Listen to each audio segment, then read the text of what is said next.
اور یہ محرم کی جو شرط ہے خواتین کے لیے، یہ کیا سفر حج کے لیے خاص ہے یا عمومی سفر کے لیے بھی یہی شرط رہے گی؟ اللہ کے نبی صلی اللہ علیہ وسلم سے جو روایتیں ہم کو ملتی ہیں، عمومی سفر کے لیے بھی محرم کا رہنا شرط ہے، ضروری ہے۔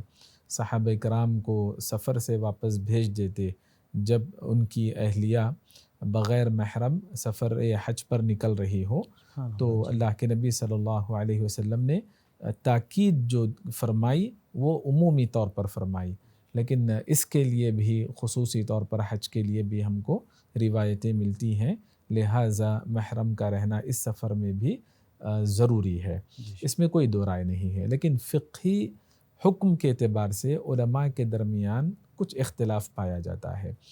کچھ اہل علم نے، جیسے حنفی مسلک کے اہل علم نے کہا کہ محرم شرط ہے، اس کے بغیر سفر کرنا ہی نہیں چاہیے۔ کچھ اہل علم نے کہا کہ محرم شرط نہیں، جیسے شافعی مسلک کے لوگوں کا یہ ماننا ہے۔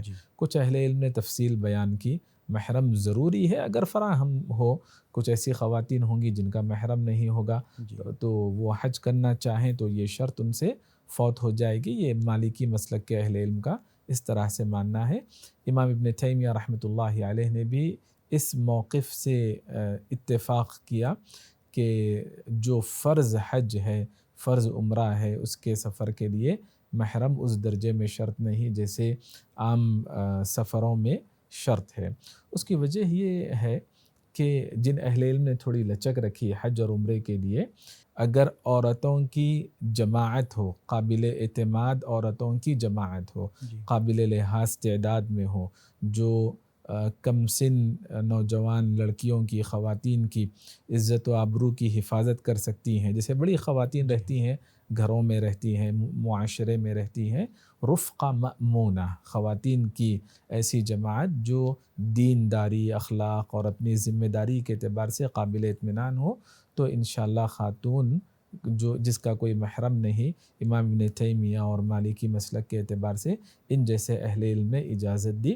صحیح بخاری کے ایک روایت کے پیش نظر عدی ابن حاتم الطائی رضی اللہ عنہ سے مروی، اللہ کے نبی صلی اللہ علیہ وسلم نے فرمایا، اے عدی ان طالت بک الحیات، اگر آپ زندہ رہو، لترین الضعینہ، کہ آپ دیکھو گے عورت کو، یعنی ایسی عورت، ضعینہ ایسی عورت کو کہیں گے جو ہودج میں، پالکی میں رہتی ہے، جب تک اس میں رہے تب اس کو ضعینہ کہا جاتا ہے، عورت کو، مسافر عورت کو۔ وہ ترتحل من الحیرہ، ہیرا سے سفر کرے گی۔ ہیرا کیا ہے؟ کچھ اہل علم نے کہا کہ یمن میں ایک مقام ہے، کچھ نے کہا عراق میں ہے، یعنی ایک مقام ہے جو مکے سے دور ہے، وہاں سے سفر کرے گی اور مکہ کو آئے گی، حتی تطوف بالکعبہ، کعبۃ اللہ کا طواف بھی کرے گی، لا تخاف احدا الا اللہ، اللہ کے علاوہ اس کو کسی کا ڈر نہیں ہوگا، یعنی امن۔ اس حدیث سے پہلا پیغام یہ ملتا ہے کہ حفاظت ہو، امن ہو، اسی لیے اہل علم نے رفقہ مأمونہ کہا، خواتین کی ایک جماعت، ذمہ دار جماعت اگر ہے تو انشاءاللہ اس قول کے مطابق ان کے لیے لچک رکھی جائے گی۔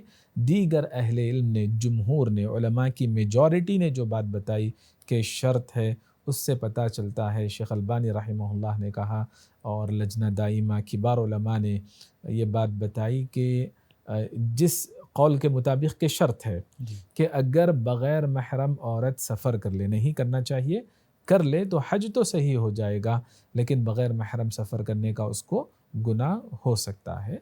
واللہ اعلم۔ عورت کے سفر حج میں محرم کے سلسلے میں اہل علم کے درمیان علم کی روشنی میں یہ لچک یا اختلاف پایا جاتا ہے۔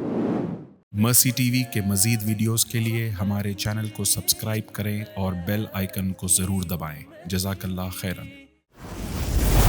مرسی ٹی وی، پیغام رحمت۔